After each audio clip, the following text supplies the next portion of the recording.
what we're going to look at is a wrestling technique. Basically, you take the initiative, moving in on your opponent and stopping his actual kick or whatever it is, a punch, Maigeri, Mawashi, or whatever the technique is, you step in and you arrest it before it comes to full bloom. Okay, so from here, we'll just do a couple of light ones first. Masashi Geri, please, Jordan. Stepping in, moving towards. You have to move towards, bridge the gap.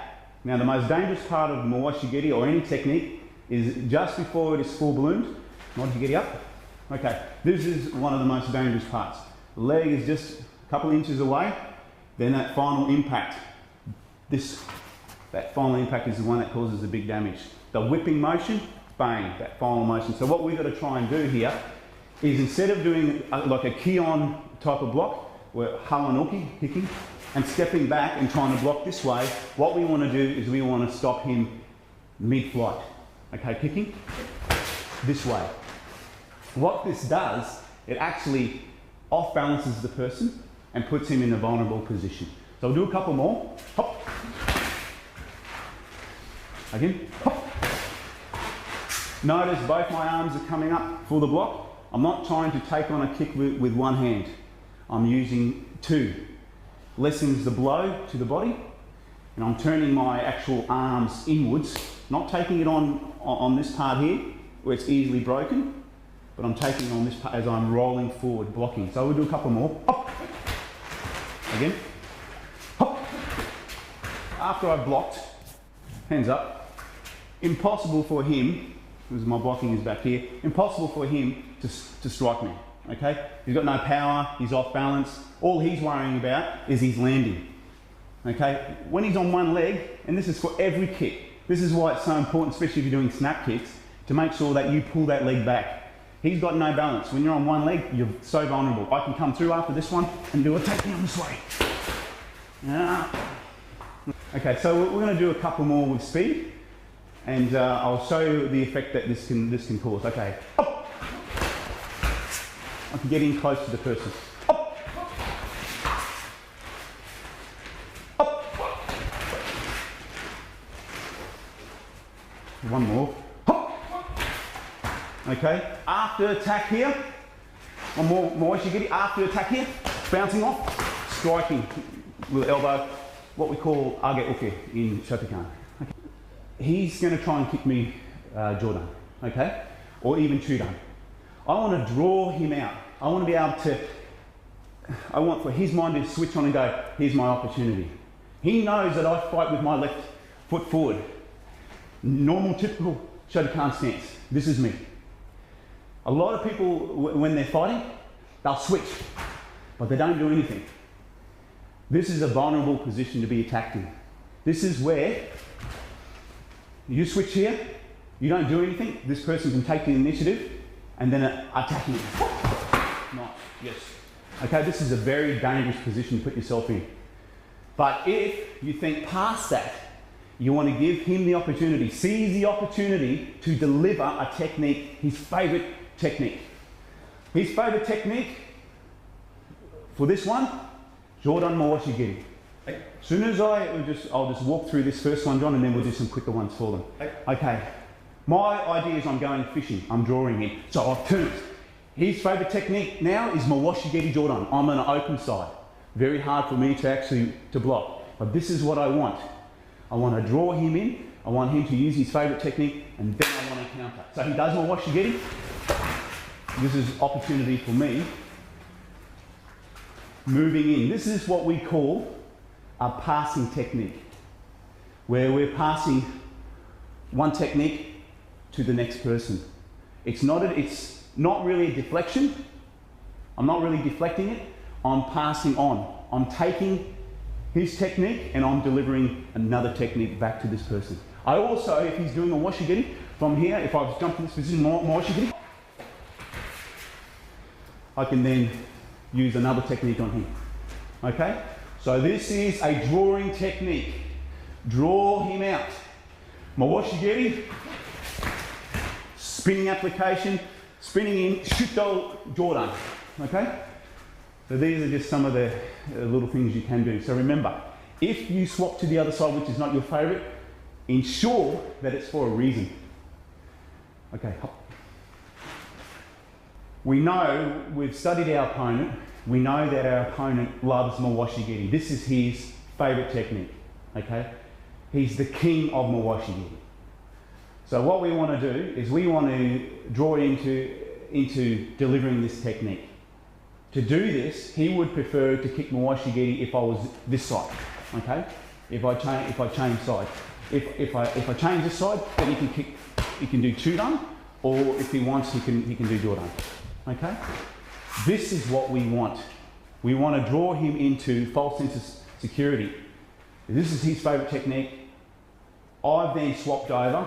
I'm not naturally a right man stance. I'm always left. This is my favourite, unless I'm delivering a couple of other favourite techniques of mine as well. But we're now in a position for him to use his favourite technique on me. And this is where passing comes in. He's going to give me a technique at the same time he's committed, kicking Masashi Geri. At the same time he's committed, I then let loose with my favourite technique. Okay? So that's the whole idea about the swapping. Okay, this is a vulnerable position for me. He likes it. We'll just do one, just kicking Jordan with a deflection. And I'm then using a spinning application to deliver one of my techniques.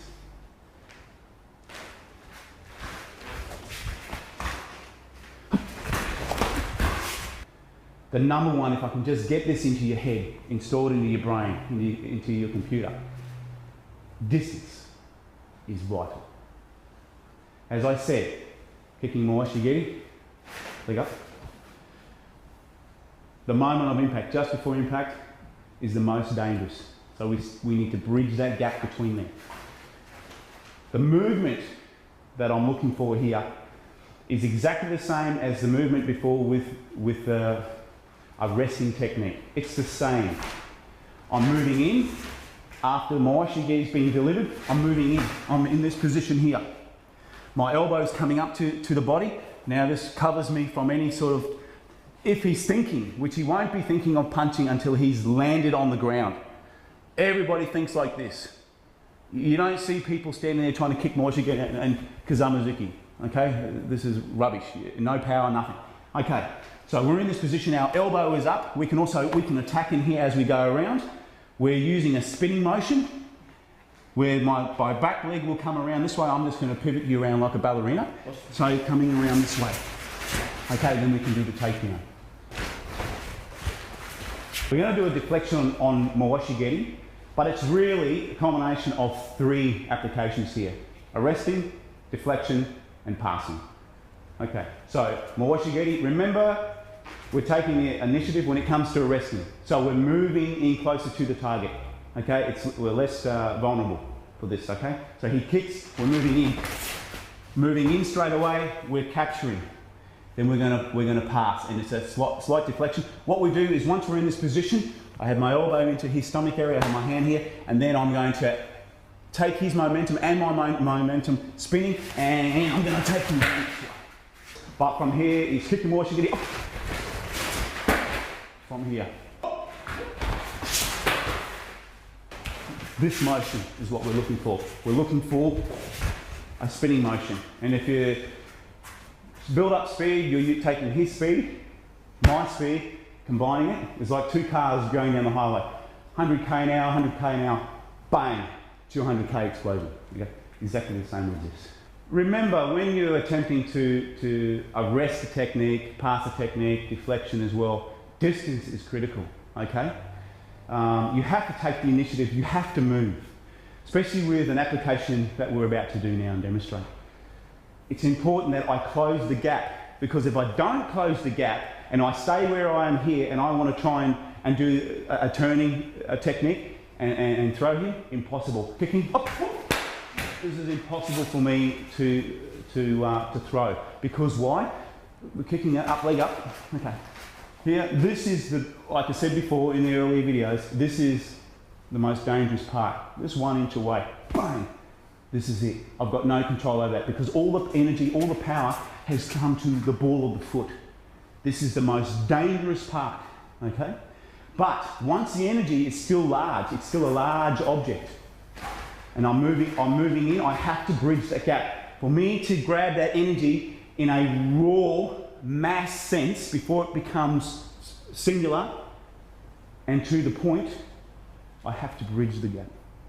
In bridging the gap, look at my distance, kicking, I've bridged the gap, I have to move in.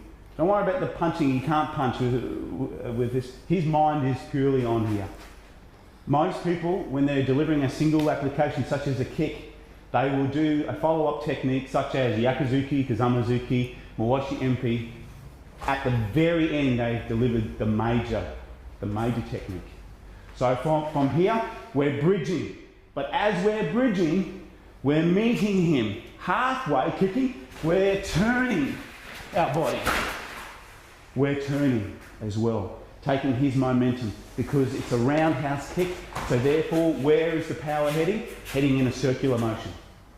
And this is ideal for us to come in and capture that and do a takedown.